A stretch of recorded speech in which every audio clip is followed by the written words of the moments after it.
2019, le théâtre de Saint-Quentin en Yvelines propose des résidences en milieu hospitalier. Cette année, il y a eu 2 résidences, l'une à l'hôpital gérontologique de Chevreuse et la deuxième à l'hôpital de pédiatrie et de rééducation de Bullion. Nous avons accueilli une compagnie qui a porté ces 2 résidences, qui est la compagnie Grenade, et la thématique était sur le portrait. Je vous laisse découvrir les images et vous allez voir comment a été mené le travail artistique, la rencontre avec les patients des 2 hôpitaux et le personnel également soignant et enseignant des 2 structures hospitalières.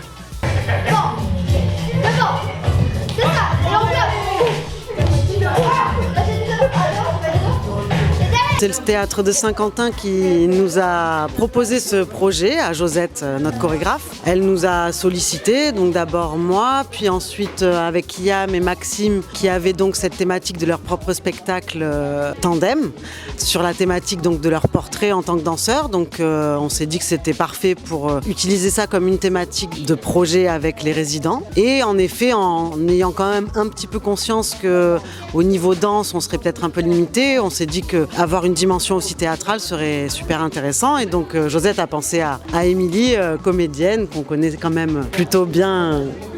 Et j'ai eu la chance de rejoindre ce projet et d'y mettre un peu de théâtre au milieu de la danse. C'est ça. C'est la compagnie Grenade qui a été mandatée pour venir faire un projet artistique au sein de cet hôpital pédiatrique pour enfants avec l'unité d'enseignement. Du coup, de la compagnie Grenade, il y a Geoffrey, Lola, moi j'ai invité aussi Guillaume qui est comédien, qui ne fait pas partie de Grenade mais avec qui j'avais travaillé longtemps et on s'est réunis donc tous les 4 pour faire un spectacle avec ses enfants. Voilà. Et un spectacle dans lequel on pouvait réunir des disciplines très différentes, la danse, les arts plastiques et l'écriture. Les enfants donnent beaucoup, en fait. On leur propose des consignes de jeu. Souvent, c'est à partir du jeu. Donc, de se mettre à 2, en groupe, de faire des rythmes, des sons, des mouvements. Enfin, voilà. C'est eux qui mènent la danse, en fait. Parce qu'ils commencent à proposer quelque chose, répondre à notre consigne. Et en fait, petit à petit, ils inventent quelque chose. Et nous, on le récupère et on avance comme ça avec eux. Et pour tout le travail plastique, moi, j'avais donné par classe des indications que les maîtresses ont pu réaliser en dehors de nos présences de semaines artistiques. D'autres, on les a fait avec eux, comme les portraits très colorés, on les a fait pendant les séances. Ça a été une expérience vraiment incroyable. J'ai été très très très surprise parce qu'on pouvait faire, alors qu'à première vue, on se dit mais on a certaines personnes qui peuvent presque pas bouger, d'autres qui peuvent pas parler, et on se dit mais comment on va danser ? Comment on va jouer du théâtre, qu'est-ce qu'on va faire et comment on va, si on avait la thématique du portrait, on avait envie aussi de savoir des choses d'eux et même avec les gens qui ne pouvaient pas parler, on a réussi à apprendre plein de choses. Après être passé la première semaine où j'ai travaillé sur les textes, je me suis rendu compte que parfois j'avais encore plus de choses à dire sur des gens qui n'avaient pas pu parler que sur ceux qui nous avaient raconté leur vie. Au départ, c'est vertigineux. Nous, danseurs, avec une hypermobilité et d'être confrontés à ces limitations physiques, entre autres. Donc oui, il y a un moment de vertige à qu'est-ce qu'on va faire. Et en fait, ça se joue ailleurs, surtout dans l'échange avec les soignants, où eux, ils les voient différemment. Nous, on avait un peu la chance de les avoir éveillés, on va dire.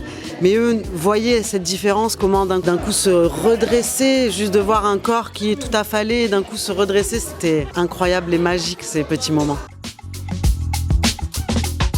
Moi je dirais que je pouvais pas mettre de masque justement. Là j'étais obligée d'être moi-même vraiment et ça m'a fait du bien aussi d'être juste là, moi, et de ne pas mentir quoi. Et j'ai senti vraiment des petites portes s'ouvrir en moi et voilà. J'ai trouvé que c'était assez incroyable. C'est vraiment la rencontre avec les enfants, c'est la maturité qu'ils ont. Et je suis arrivé comme toi avec plein d'a priori et en fait c'est eux qui m'ont Je me suis retrouvé comme un enfant face à eux, comme si c'est eux qui m'expliquaient comment c'était, quoi. J'étais waouh, ils sont plus matures que moi. Pour moi aussi, c'est très très émouvant. Je trouvais comment avec chacun et une, on a trouvé de différents attachements. C'est comme si ce sont tous mes grands-parents.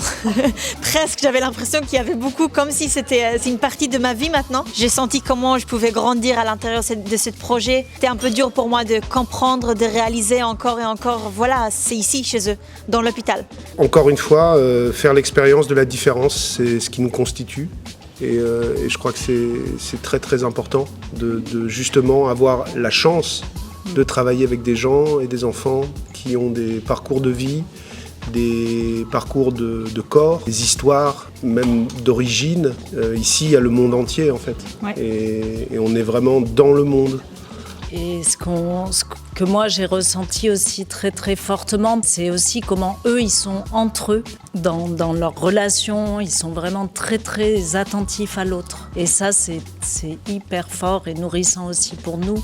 Au-delà de la restitution, tous les ateliers, tous les moments qu'on a partagés avec eux, au moment des ateliers, quand on faisait le tour des chambres, quand on les croisait au moment de pause, c'était toujours aussi magique et émouvant en fait. Mais je pense que moi ça m'a appris aussi à communiquer à travers juste le regard. Parce que c'est pas quelque chose qu'on a vraiment l'habitude de faire en fait dans la vie de tous les jours.